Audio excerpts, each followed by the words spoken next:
ಹಣ ಜೀವನದ ಒಂದು ಭಾಗ ಅಷ್ಟೇ. ಹಣವೇ ಎಲ್ಲ ಅಲ್ಲ, ಆದರೆ ಹಣವೇ ಎಲ್ಲ ಇದೆ ಅಂತ ಇಂದು ವಾಸ್ತವ ಸಮಾಜ ಅಂದುಕೊಂಡಿದೆ. ಅದಕ್ಕಾಗಿ ತಾನು ತನಗಾಗಿ ಏನನ್ನು ಸುಖವನ್ನು ಬಯಸದೆ ರಾತ್ರಿ ಹಗಲು ಎನ್ನದೆ ದುಡಿದ ಹೆತ್ತವರನ್ನು ಇವತ್ತು ಮಕ್ಕಳು ವೃದ್ಧಾಶ್ರಮಕ್ಕೆ ಬಿಡುತ್ತಿದ್ದಾರೆ.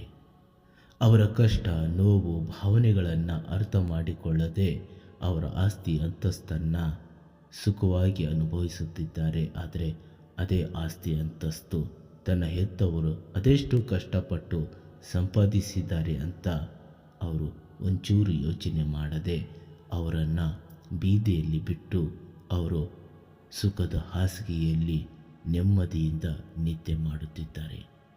ನಿಜವಾಗಲೂ ಈ ಸಮಾಜದಲ್ಲಿ ಬದಲಾವಣೆ ಬರಬೇಕಾಗಿರೋದು ಯಾವುದೋ ಒಂದು ಅಭಿವೃದ್ಧಿ ಕೆಲಸದಿಂದ ಅಲ್ಲ. ಮಕ್ಕಳ ಯೋಚನೆ, ಅವರಲ್ಲಿನ ಸಂಸ್ಕಾರದ ಕೊರತೆ, ಅವರಿಗೆ ಉತ್ತಮ ಶಿಕ್ಷಣದ ಜೊತೆಗೆ ಅವರಿಗೆ ಸಂಬಂಧಗಳ ಮೌಲ್ಯ ಏನು ಅಂತ ತಿಳಿಸಬೇಕಾಗಿದೆ. ಅದು ತುಂಬ ಮುಖ್ಯವಾದ ಅಂಶ. ಆದರೆ ವಾಸ್ತವದಲ್ಲಿ ಯಾರೂ ಅದರ ಬಗ್ಗೆ ಜಾಸ್ತಿ ತಲೆ ಕೆಡಿಸಿಕೊಳ್ತಾ ಇಲ್ಲ.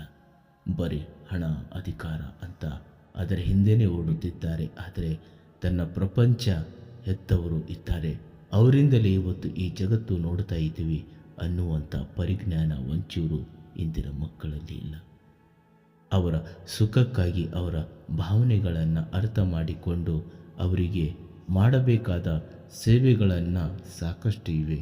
ಅದನ್ನು ಬಿಟ್ಟು ಅವರು ಸ್ವಾರ್ಥಿಗಳು ಆಗಿ ವಯಸ್ಸಾದ ಮೇಲೆ ಮನೆಗೆ ಭಾರ ಅಂತ ಅಂದುಕೊಂಡು ವೃದ್ಧಾಶ್ರಮಕ್ಕೆ ಬಿಡುತ್ತಿದ್ದಾರೆ ಇಂದಿನ ಅದೆಷ್ಟೋ ಮಕ್ಕಳು.